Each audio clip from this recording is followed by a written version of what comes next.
E eu vou perguntar uma coisa pra você. Você já passou por algum conflito aí no seu condomínio ou conhece alguém que já esteve nessa situação aí com os vizinhos? Nós convidamos o Dr. Tiago Badaró, que é advogado condominial, para saber como lidar com esses conflitos aí, saber como ter uma boa convivência com os vizinhos. É uma tarefa, doutor, que eu acho que é difícil para algumas pessoas, não é mesmo? Seja muito bem-vindo. Primeiramente, obrigado pela participação, Débora, e saudações a todos de casa. Um excelente 2023, não é verdade? E não é uma tarefa fácil. Não. Convivência é um pouquinho complicado. A gente vai conversar um pouquinho hoje sobre isso. Ô, Tiago, já explica aquela pergunta e aquela resposta de ouro que a gente gosta, né? Como é que a gente pode considerar, quando, né, que a gente pode considerar uma boa convivência entre os moradores, entre os vizinhos? Ótimo. Quando a gente fala em boas convivências, quando a gente fala em convivência coletiva dentro do condomínio, a gente tem que pensar que a base disso tudo é o bom senso. É óbvio que barulhos vão acontecer, insatisfações, questões momentâneas, mas desde que não haja um excesso dessas insatisfações ou dos barulhos, obviamente, o bom senso tem que imperar. A gente sabe que cada um tem sua rotina dentro de casa e o mais importante é de respeitar a rotina do próximo.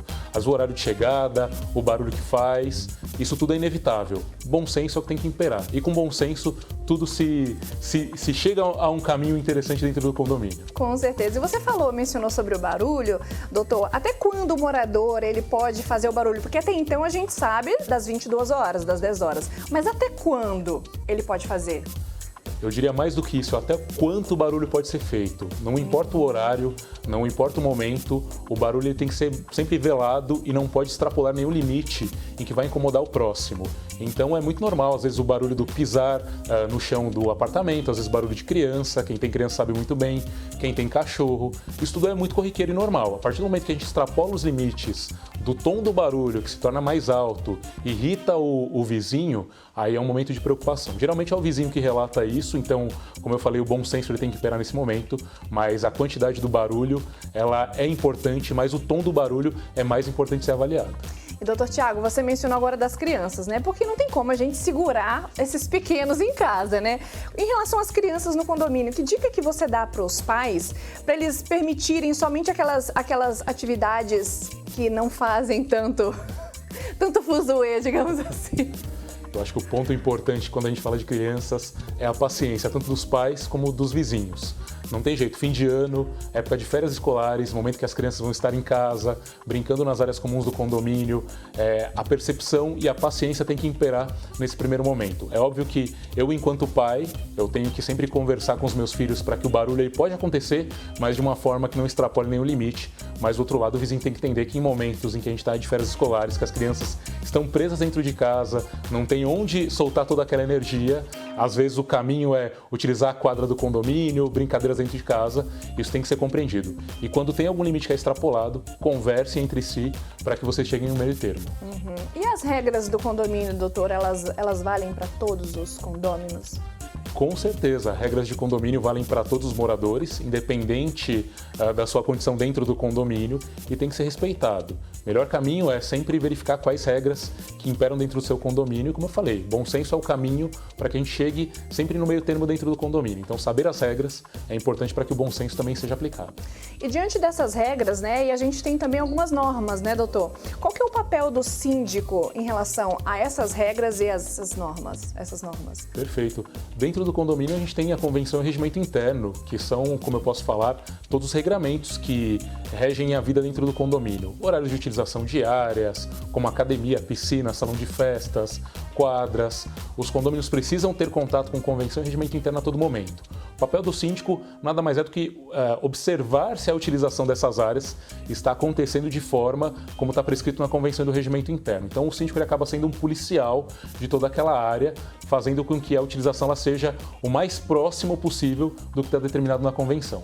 E, doutor Tiago, num conflito, o síndico ele pode intervir, ele pode tomar uma atitude quando dois vizinhos estão brigando? Uma situação um pouco delicada. Mas sim, o síndico ele pode intervir. Na verdade, o cuidado que a gente sempre traz como orientação é que o síndico atue como mediador daquela situação.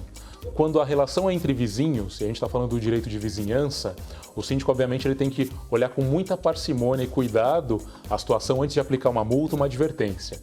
primeiro caminho que a gente recomenda é sempre o conciliatório. Chama um morador, chama o outro, faça uma reunião, coloca por escrito o que foi decidido naquela reunião, se chegou no resultado, se não foi, se possível fazer uma segunda reunião quando o resultado não é a contento.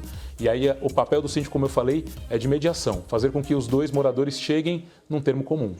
E, doutor, multas e advertências, como você mesmo mencionou, o síndico ele pode aplicar assim de imediato, no caso, não do conflito, mas do barulho que um dos vizinhos estão reclamando? Perfeito, Começa a reclamar?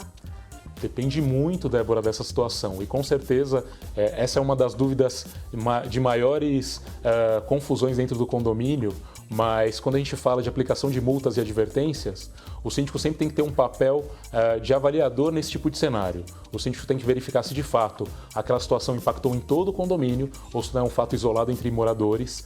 Num primeiro momento, verificar quais são as disposições dentro da Convenção do Regimento Interno, para que daí ele tente uma advertência verbal, que vai ser formalizada no livro de ocorrência, se continuou uma advertência por escrito e daí sim a aplicação da multa. Quando é algo extraordinário, que foge dos limites do razoável, aí uma carta com multa ela vai ser necessário. Mas como a gente fala de convivência, de conflitos de barulho, o primeiro caminho sempre é a conversa. Então o síndico avalia a convenção, verifica se é possível dar uma advertência verbal, conversar com o morador e depois os outros procedimentos formalizados. Ou seja, essas seriam essas penalidades que o síndico poderia tomar. De certa forma, ele pode aplicar uma advertência verbal, entrando em contato e formalizando a data daquela advertência por escrito, se não deu certo esse procedimento, comunicado da multa e aplicação da multa em seguida. Doutor Tiago, agora para as pessoas, para os vizinhos, para os moradores que estão nos assistindo agora, que dica que você dá agora que a gente está começando o ano, as crianças estão de férias ainda em casa, que dica que você dá para os nossos telespectadores aí para ficar mais atento nessa relação de barulho, conflito, vizinhos? Perfeito. Quando a gente tem filhos, cachorro, ou quando a gente é o causador do barulho, talvez colocar um pouco a mão na consciência e pensar se o barulho que você está fazendo não está incomodando o próximo. Nós, homens que usamos sapatos sociais, mulheres que usam salto alto, às vezes chegando em casa, a forma que você pisa no chão pode incomodar o nosso colega de baixo ou dos lados. Então, o bom senso é importante. Do outro lado, a gente também tem o vizinho que, quando é incomodado, tem que ter a paciência, às vezes, de pensar que o momento de chegada pode ser um momento em que a pessoa está querendo chegar em casa rápido e aí não está percebendo que o barulho está acontecendo, mas não só a autocrítica de avaliar se você está fazendo barulho incomodando o próximo, a paciência, mas o diálogo é importante. Então, se está incomodando, ou até mesmo o questionamento da pessoa que está com um salto alto, perguntar se está incomodando o vizinho, diálogo é sempre o melhor caminho para uma melhor convivência dentro do condomínio. Com certeza. Nós recebemos uma participação aqui, doutor.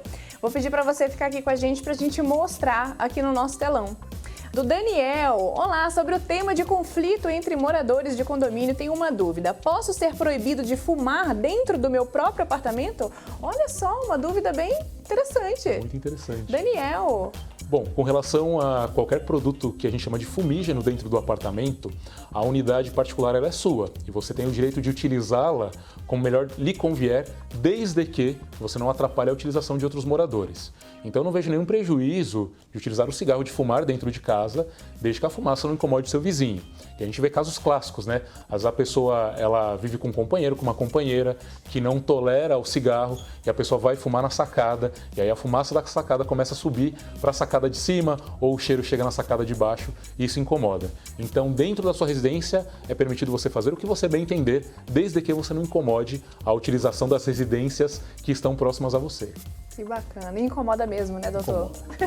Doutor Tiago, muito obrigada, viu, por trazer todas essas dicas aí. Começo do ano já tá aí. Olha, tem muita dica boa para trazer aqui pra gente, viu? Muitíssimo obrigada. Mais uma vez, um excelente ano para você. Que volte sempre aqui no nosso programa, porque é sempre bom a gente ter um advogado e um professor também, né? Porque você dá aula e dá dica aqui pra gente. Muito obrigada, viu? Obrigado, Débora. Obrigado a todos que estão nos assistindo. Excelente 2023 para todos. Oba, obrigada.